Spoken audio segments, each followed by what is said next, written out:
টাকার ঝনঝনানি, ক্রিকেটের মান কিংবা দর্শকপ্রিয়তা সব দিক থেকেই জনপ্রিয় এক আসর ইন্ডিয়ান প্রিমিয়ার লিগ বা আইপিএল। জাঁকজমক এই আয়োজন মানেই অর্থের ছড়াছড়ি। ফ্র্যাঞ্চাইজিগুলো যেন কারি কারি টাকা নিয়ে হাজির হয় নিলাম অনুষ্ঠানে। কোটি কোটি রুপিতে তারা দলে ফেরায় এক একজন তারকা ক্রিকেটারকে, যা দেখে রীতিমতো চোখ কপালে ওঠে ক্রিকেট প্রেমীদের। তাই কম বেশি সবার মনেই প্রশ্ন জাগে, ফ্র্যাঞ্চাইজিগুলো কিভাবে এত অর্থ খরচ করে, কিভাবে আয় করে আইপিএল। নিতান্তই ক্রিকেট খেলাকে ভালোবেসে ফ্র্যাঞ্চাইজিগুলো যে আইপিএল দল কেনে এমনটা কিন্তু নয়। আইপিএল এর প্রতিটি ফ্র্যাঞ্চাইজির মালিকই ধনকুবের ব্যবসায়ী, তাই ব্যবসায়িক লাভ ক্ষতি তাদের কাছে খুবই গুরুত্বপূর্ণ। আইপিএল থেকে বড় একটা লাভের অংশ আসে বলেই তারা কয়েক মাস এ নিয়েই ব্যস্ত থাকে, ব্যয় করে উদার হস্তে। চলুন জেনে নেই আইপিএল এর আয়ের মূল এবং সবচেয়ে বড় উৎসগুলো কি কি, কেমন তাদের বিজনেস মডেল। তার আগে আপনারা যারা আমাদের চ্যানেলে নতুন তারা চ্যানেলটি সাবস্ক্রাইব করে বেল আইকনে প্রেস করে রাখুন, এতে করে আমাদের আপডেটগুলো পেয়ে যাবেন নিয়মিত। Broadcasting rights. আইপিএল ফ্র্যাঞ্চাইজিগুলোর সবচেয়ে বড় আয়ের উৎস হলো মিডিয়া সত্ত্ব। ব্রডকাস্টিং টিভি চ্যানেল এবং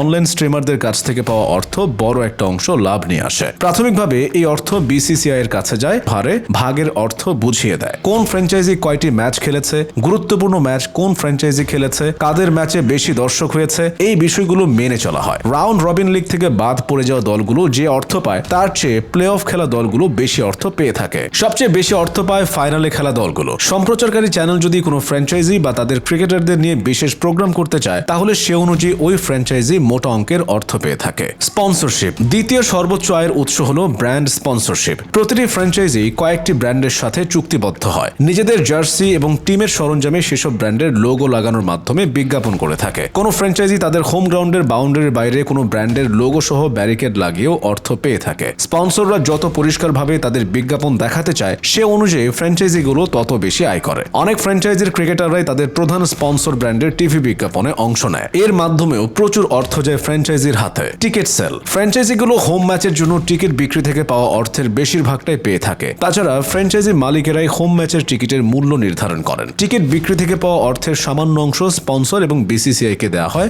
বাকি প্রায় 80% মতো অর্থ যায় ফ্র্যাঞ্চাইজির পকেটে। মার্চেন্ডাইজ। ক্লাব ফুটবলের তুলনায় আইপিএল ফ্র্যাঞ্চাইজিগুলো বেশ পিছিয়ে থাকলেও তাদের মোট লাভের একটা অংশ আসে মার্চেন্ডাইজ বিক্রি থেকে। প্রতিটি ফ্র্যাঞ্চাইজি মার্চেন্ডাইজ হিসেবে তাদের মূল জার্সির রেপ্লিকা, ক্যাপ, ঘড়ি ইত্যাদি বিক্রি করে। নিলাম। আইপিএল এর আগে প্রতি বছর একটা নিলাম আয়োজন হয়, তবে এর আগে নির্দিষ্ট সময়ের জন্য ট্রান্সফার উইন্ডো খোলা হয়। এ সময়ের মধ্যে ফ্র্যাঞ্চাইজিগুলো নিজেদের মধ্যে প্লেয়ার বদল করতে পারে। যদি দেখা যায় কোনো ফ্র্যাঞ্চাইজি একজন বড় তারকা প্লেয়ারের পরিবর্তে নিজেদের দলে কোনো সাধারণ মানের প্লেয়ার নিচ্ছে, তাহলে একই সাথে মোটা অঙ্কের অর্থ ক্ষতিপূরণ হিসেবেও পেয়ে যায় তারা।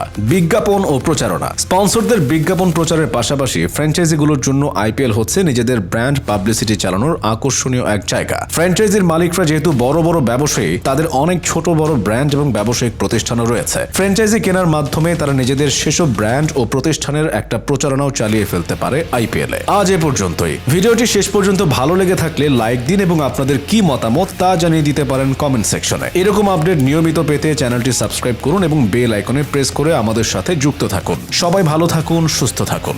ধন্যবাদ।